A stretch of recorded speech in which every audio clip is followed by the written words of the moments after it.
সব জল্পনা কল্পনার অবসান ঘটিয়ে বাংলাদেশের জন্য বিরাট সুখবর। বাংলাদেশ স্থিতিশীল, বাংলাদেশ জিতে গেছে, ভারত আওয়ামী লীগ হেরে গেছে।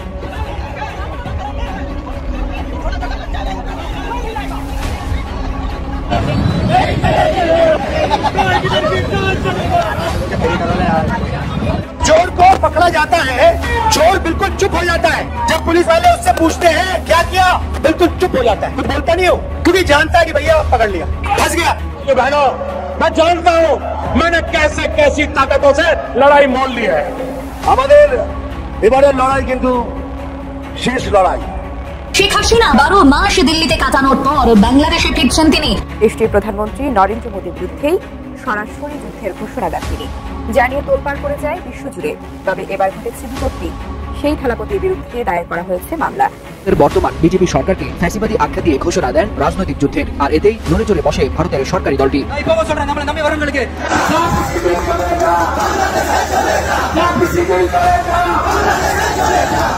যত দূর পর্যন্ত চোখ যায় শুধু মানুষ আর মানুষ। কয়েক লক্ষের বেশি মানুষ আসছে শুধুমাত্র সাউথ ইন্ডিয়ান ফিল্মের সুপারস্টার জোসেফ বিজয় চন্দ্রশেখর ওরফে থালাপাতি বিজয়কে দেখতে। সম্মানিত দর্শক, আসসালামু আলাইকুম। নতুন একটি নিউজে আপনাকে স্বাগতম। প্রিয় দর্শক, এবার ডক্টর ইউনূসের পাতানো ফাঁদে পা দিলেন নরেন্দ্র মোদী। মোদীকে নাকানি চুবানি খাওয়ালেন ডক্টর ইউনূস।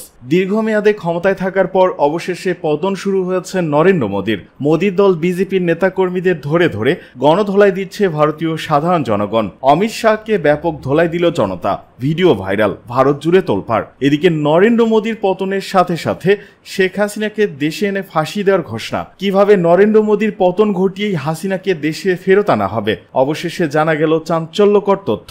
অপরদিকে মোদীর বিরুদ্ধে যুদ্ধ ঘোষণার পরই তামিল নায়ক থালাপতি বিজয়ের বিরুদ্ধে মামলা, ফের উত্তাল ভারতের রাজনীতি। এবার কি তাহলে মোদীর পতন নিশ্চিত? প্রিয় দর্শক, আমাদের আজকের ভিডিওতে অত্যন্ত গুরুত্বপূর্ণ তথ্য শেয়ার করা হয়েছে।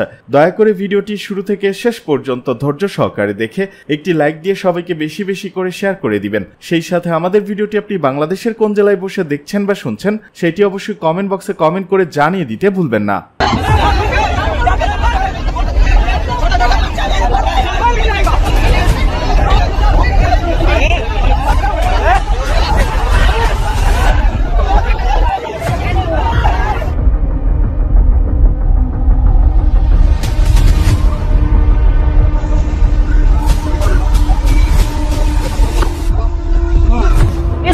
बड़ी खबर, बिहार के नालंदा में मंत्री श्रवण कुमार एवं विधायक को ग्रामीणों ने लाठी डंडा लेकर 1 किलोमीटर तक दौड़ाया। गोली उठाकर जान बचाकर भागे नीतीश सरकार में मंत्री श्रवण कुमार। चोर को पकड़ा जाता है, चोर बिल्कुल चुप हो जाता है। जब पुलिस वाले उससे पूछते हैं क्या किया, बिल्कुल चुप हो जाता है, कुछ बोलता नहीं हो, क्योंकि जानता है कि भैया पकड़ लिया, फंस गया।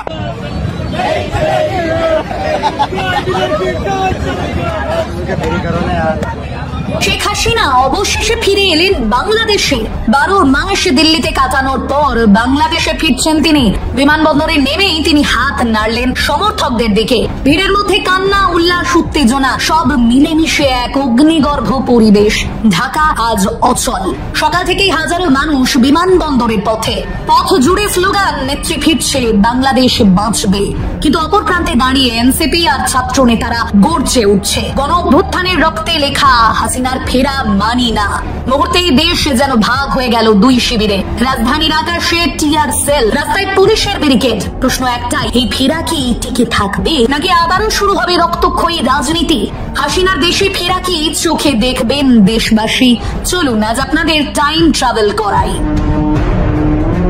বিমানবন্দর থেকে বের হয়ে হাসিনা সরাসরি গেলেন ধানমন্ডি 32 নম্বরে। সেখানে সমবেত হলো আওয়ামী লীগের হেভিওয়েট নেতারা ওবায়দুল কাদের, হাসান মাহমুদ, জাহাঙ্গীর কবির নানক, দরবেশ সালমান, এফ রহমান। তাদের একটাই বার্তা, আমাদের নেত্রী ফিরেছেন, এবার সময় সংগঠন গোছানোর। কিন্তু রাস্তায় তখন চলছিল সংঘর্ষ। ঢাকার শাহবাগ, চট্টগ্রামের অন্দরকিল্লা, রাজশাহীর মালোপাড়ায় ধাওয়া পাল্টা ধাওয়া। 1 বছর আগে যে গণ অভ্যুত্থান হাসিনাকে দেশ ছাড়তে বাধ্য করেছিল, আজ তার আর উল্টো দিকে দাঁড়িয়ে আওয়ামী লীগ আবারও রাস্তায় শক্তি দেখাতে শুরু করলো। হাসিনা ফিরেই ঘোষণা দিলেন আওয়ামী লীগ আবার জনগণের দলে পরিণত হবে। পুরনো কর্মীরা জেগে উঠলো, শহর থেকে গ্রাম প্রতিদিবাদে সভা সমাবেশ শুরু হলো। আওয়ামী লীগের ভাষণে ফিরে এলো পুরনো স্লোগান, বঙ্গবন্ধুর কন্যা ছাড়া বাংলাদেশ অচল। কিন্তু দেশের বড় অংশ এখন এনসিপির সঙ্গে। ডক্টর ইউনূস আর তার তরুণ ছাত্র নেতারা গত 1 বছরে মানুষের মনে সংস্কারের স্বপ্ন দেখিয়েছে। তারা বলছে এই ফেরা মানে অতীতের অন্ধকারে ফিরে যাওয়া। ঢাকার রাস্তায় একদিকে আওয়ামী লীগের মিছিল, অন্যদিকে এনসিপির স্লোগান। পুলিশ মাঝখানে দাঁড়িয়ে কেবল ব্যারিকেড দিচ্ছে। মগবাজারে সংঘর্ষে আহত হলো শতাধিক মানুষ। নারায়ণগঞ্জে আওয়ামী লীগের কার্যালয়ে হামলা হলো। কুমিল্লার এনসিপির কর্মীরা লাল সবুজ পতাকা হাতে পাল্টা মিছিল করলো। বাংলাদেশের রাজনৈতিক আকাশ আবারও ঘন কালো মেঘে ঢাকা। প্রশ্ন উঠছে এই ফেরার মূল্য দিতে হবে কত রক্ত ছড়িয়ে। হাসিনা ফেরায় আন্তর্জাতিক অঙ্গন সরগরমে। দিল্লি খুশি কারণ তাদের আশ্রিত নেত্রী ফিরেছে। ওয়াশিংটন আর ব্রাসেলস বিবৃতি দিল হাসিনার প্রত্যাবর্তন গণতন্ত্রের জন্য অশনি সংকেত। বাংলাদেশের রাজনীতি আবারও বৈশ্বিক শক্তির টানাপোড়েনের মঞ্চে পরিণত হলো। মুখোমুখি দাঁড়ালো দুই প্রতীক, শেখ হাসিনা সাবেক প্রধানমন্ত্রী, উন্নয়নের রূপকার দাবি করা নেতা ডক্টর মোহাম্মদ ইউনূস, নোবেল বিজয়ী অর্থনীতিবিদ, গণ অভ্যুত্থানের হিরো, এনসিপির প্রাণ পুরুষ। এক পক্ষ বলছে হাসিনা ছাড়া দেশ চলবে না, অন্য পক্ষ বলছে হাসিনার ফেরা মানে অতীতের দুর্নীতির ছায়া। বাংলাদেশ আবারও বিভক্ত, অতীত বনাম বর্তমান, উন্নয়ন বনাম সংস্কার, আবেগ বনাম পরিবর্তনের রাজনীতি। হাসিনা বুঝলেন ক্ষমতায় ফেরার পথ সহজ নয়, তবুও কৌশল সাজালেন। গ্রামে গ্রামে পুরনো ঘাঁটি পুনর্দখল, প্রশাসনের প্রভাব ফিরিয়ে আনা, আদালতে মামলার জট খোলার চেষ্টা। একই সঙ্গে তিনি আবার জাগাতে চাইলেন বঙ্গবন্ধুর আবেগ। বললেন আমার ফেরা মানে আওয়ামী লীগের ফেরা, বাংলাদেশকে নতুন করে বাঁচানো। কিন্তু মানুষ কি আবার সেই আবেগে সাড়া দেবে, নাকি তারা বলবে আমরা নতুন নেতৃত্ব চাই, পুরনো মুখ নয়? ঢাকা বিমানবন্দরের উত্তেজনা, রাস্তায় সংঘর্ষ, আন্তর্জাতিক প্রতিক্রিয়া সবই যেন চোখের সামনে ভেসে উঠল। কিন্তু মনে রাখবেন এটা কোনো বাস্তব খবর নয়, এটা কেবল একটি রূপক গল্প। তবে রাজনীতিতে অসম্ভব বলে কিছু নেই, যা আজ কেবল কল্পনা কালই বাস্তবে পরিণত হতে পারে। যেভাবে 1 বছর আগে হাসিনা ভাবেননি তিনি গদি হারাবেন আর দিল্লিতে আশ্রয় নেবেন, যেভাবে ডক্টর ইউনূস ভাবেননি তিনি হবেন গণ অভ্যুত্থানের প্রতীক, তাহলে হাসিনার ফেরা অসম্ভব কেন? সময়ই তার উত্তর দেবে। হাসিনা সত্যি বাংলাদেশে ফিরলে বাংলাদেশি হিসেবে আপনি কিভাবে দেখবেন বিষয়টা? কমেন্ট করে জানান আপনার গুরুত্বপূর্ণ মতামত। 2024 সালের 2রা ফেব্রুয়ারি ভারতের সিনেমার মঞ্চ থেকে হঠাৎ রাজনীতির মঞ্চ কাঁপানো একটি নতুন রাজনৈতিক দলের আত্মপ্রকাশ। নাম তামিলাগা ভেত্রি কাজাগাম বা টিভিকে, অর্থাৎ তামিল বিজয় পার্টি। আর এই দলের প্রধান দক্ষিণী সিনেমার জনপ্রিয় নায়ক থালাপতি বিজয়। সম্প্রতি এক মহা সমাবেশে তিনি ভারতের বর্তমান বিজেপি সরকারকে ফ্যাসিবাদী আখ্যা দিয়ে ঘোষণা দেন রাজনৈতিক যুদ্ধের। আর এতেই নড়ে চড়ে বসে ভারতের সরকারি দলটি। সিনেমার পর্দা থেকে রাজনীতির অঙ্গনে থালাপতি বিজয়ের আগমন ছিল যেন বজ্রপাতের মতো। প্রতিষ্ঠার পর থেকেই তিনি তামিলনাড়ুর রাজনীতিকে নাড়া দিচ্ছেন। কিন্তু সম্প্রতি বিজেপিকে সরাসরি চ্যালেঞ্জ জানিয়ে ফ্যাসিবাদী তকমা লাগানোয় পরিস্থিতি হয়ে ওঠে আরো জটিল। এই চ্যালেঞ্জের মাঝেই বিজয়ের বিরুদ্ধে ওঠে নতুন অভিযোগ। মাদুরাইতে দলের দ্বিতীয় রাজ্য সম্মেলনের মঞ্চে ভক্তের সঙ্গে তার দেহরক্ষীর দুর্ব্যবহার ঘিরে মামলা দায়ের হয় থানায়। পেরাম্বলুর জেলার পুলিশ জানায় ভারতীয় দণ্ডবিধির 3টি ধারায় অভিযুক্ত করা হয়েছে বিজয় ও তার নিরাপত্তা কর্মীদের। সরাসরি জেলা পুলিশ সুপারের অফিসে গিয়ে এই অভিযোগ দায়ের করেন শরৎ কুমার নামের এক ব্যক্তি। আইনগত এই ঝড়ের ভেতর দিয়েই রাজনীতিতে নিজের অবস্থান সুসংহত করার চেষ্টা করছেন থালাপতি। মাদুরাই পূর্ব আসন থেকে 2026 সালের বিধানসভা নির্বাচনে প্রতিদ্বন্দ্বিতা করার ঘোষণা দিয়ে রাজ্যের আরেক রাজনৈতিক দল দ্রাভিদা মুনেত্রা কাজাগাম বা ডিএমকের বিরুদ্ধে সরাসরি যুদ্ধের ডাক দেন। আর বিজেপিকে আখ্যা দেন টিভিকের একমাত্র আদর্শিক শত্রু হিসেবে। গেল 21 আগস্ট দলের দ্বিতীয় রাজ্য সম্মেলনের মঞ্চে রাজনৈতিক ভাষণে তিনি ছিলেন উত্তাল সমুদ্রের মতো। লাখো সমর্থকের সামনে বজ্রকণ্ঠে ঘোষণা দেন টিভিকে কোনো রাজনৈতিক খেলা নয়, এটি একটি আদর্শ, এটি ক্ষমতাসীনদের জন্য সতর্ক বার্তা। কোটি কোটি মানুষ তাদের সাথে আছেন। 2026 সালের লড়াই হবে টিভিকে বনাম ডিএমকে। থালাপতি বিজয় তার দলকে এক স্বচ্ছ ও আপোষহীন শক্তি হিসেবে তুলে ধরছেন। তিনি বলেন টিভিকে গোপন চুক্তি বা জোটের রাজনীতি করে না, জনগণের সঙ্গে প্রতারণা করে না এবং কারো ভয় পায় না। নারী ও যুব সমাজ তার পাশে আছে। সমাবেশে তিনি শ্রীলঙ্কা থেকে কাচাথিবু দ্বীপ পুনরুদ্ধার ও জেলেদের নিরাপত্তার প্রতিশ্রুতি দেন। মাদুরের এই বিশাল সমাবেশ তার জনপ্রিয়তাকে নতুন উচ্চতায় পৌঁছে দেয়, যা 1967 এবং 1977 সালের ঐতিহাসিক নির্বাচনের প্রতিধ্বনি মনে করিয়ে দিচ্ছে। থালাপতির এই হুঙ্কারে তামিল রাজনীতিতে তৈরি হয়েছে নতুন স্রোত। তবে তার বিরুদ্ধে দায়ের হওয়া মামলাও এখন বড় পরীক্ষা। সিনেমার জনপ্রিয়তা থেকে রাজনৈতিক শক্তি, এই রূপান্তরের পথে বিজয়ের যাত্রা কতটা দীর্ঘ হবে সেটি এখন নির্ভর করছে তামিলনাড়ুর সাধারণ জনগণের উপর। Waliul Hasanat, Jugantor news. There are so many jackals and other animals in the forest, but there will be only one lion.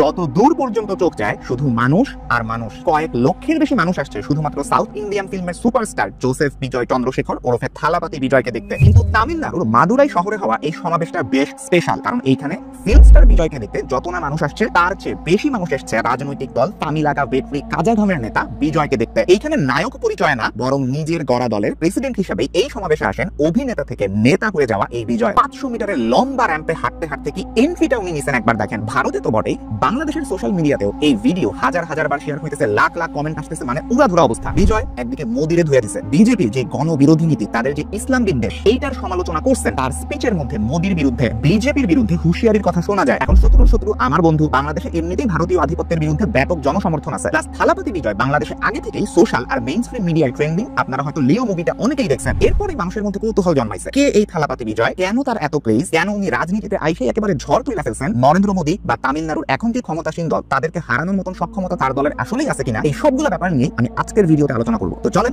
Thalapathy বিজয়কে একটা ট্রিবিউট দেওয়া যায়।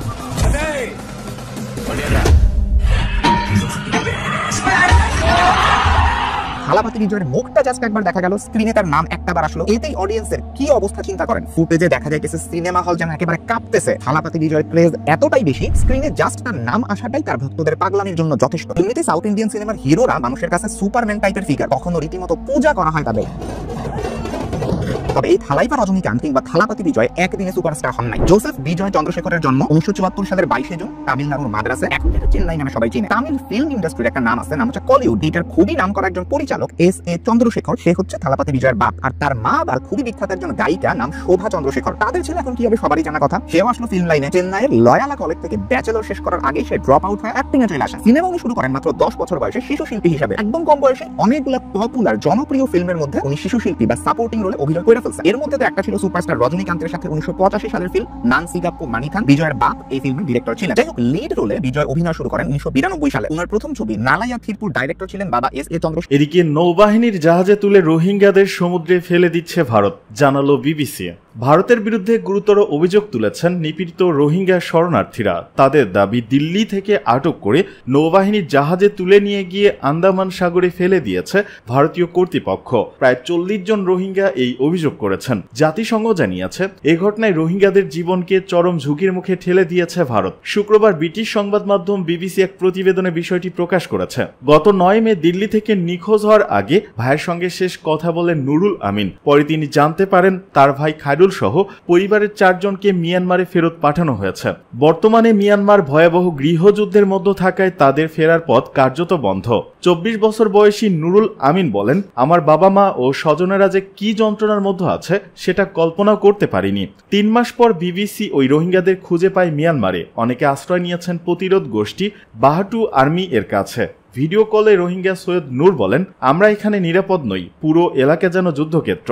রোহিঙ্গাদের বর্ণনা অনুযায়ী দিল্লি থেকে তাদের বিমানে করে আন্দামান ও নিকোবর দ্বীপপুঞ্জে নেওয়া হয়। সেখান থেকে বাসে করে নিয়ে গিয়ে নৌবাহিনীর জাহাজে তোলা হয়। পরে চোখ মুখ বেঁধে, হাত প্লাস্টিক দিয়ে বেঁধে একে একে ছোট নৌকায় নামিয়ে সমুদ্রে ফেলে দেওয়া হয়। যদিও তাদের লাইফ জ্যাকেট দেওয়া হয়েছিল। পরে সাঁতরে তীরে উঠে স্থানীয় জেলেদের সহায়তায় বেঁচে যান তারা। জন নামের আরেক রোহিঙ্গা বলেন, আমাদের হাত পা বেঁধে চোখ মুখ ঢেকে বন্দির মতো জাহাজে তোলা হলো, তারপর সমুদ্রে ফেলে দিল। অনেককে মারধর ও অপমান করা হয়েছিল বলে অভিযোগ রয়েছে। ফয়াজুল্লাহ ভিডিও কলে তার হাতে আঘাতের দাগ দেখিয়ে জানান, তাকে ঘুষি, চর ও বাঁশ দিয়ে আঘাত করা হয়েছিল। জাতিসংঘের বিশেষ প্রতিবেদক টমাস অ্যান্ড্রুজ বলেছেন, তার হাতে এই ঘটনার গুরুত্বপূর্ণ প্রমাণ রয়েছে এবং তিনি ভারতের মিশন প্রধানের কাছেও তা জমা দিয়েছেন, কিন্তু কোনো জবাব পাননি।